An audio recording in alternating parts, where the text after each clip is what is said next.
Gianunsyo ni Department of Interior and Local Government Regional Director Arnel M. Magabe niadtong Enero 22, 2021 nga lakip ang lalawigan sa Misamis Oriental sa mga awardee isip 2019 National Anti-Drug Abuse Council Performance Award Implementation gikan sa National Anti-Drug Abuse Council. Tulo lamang ka probinsya sa Northern Mindanao ang nakaangkon sa pasidungog ugusan niini ang Misamis Oriental tungod sa sulundon ng mga pagpaningkamot sa lalawigan aron madugangan ang mga lakang sa nasudnon nga gobyerno nga mapakda ang problema sa ginadili nga droga. Nakakuha ang lalawigan og 96% nga usa sa labing taas nga puntos. For the 2019 Anti-Drug Abuse Council nakadawat pud ani nga mga probinsya mao ang Misamis Oriental, Lanao del Norte ug Misamis Occidental.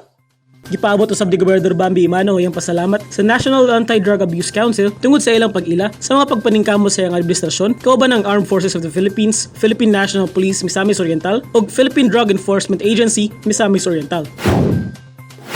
Gipasalig usab sa liderato niini nga dili magmaluya ug ang kampanya batok sa ginadili nga droga kinahanglan nga kanunay konektado sa iyang mga programa sa edukasyon, turismo, labi na sa kahusay ug kalinaw aron magpuyo ang katawan sa lalawigan nga luwas batok sa droga ug layo sa illegal nga kalihukan. Ako si Lambo Jabsel Patlunag alang sa limpyo ug matarong nga panggobyerno, padayon Pilipino.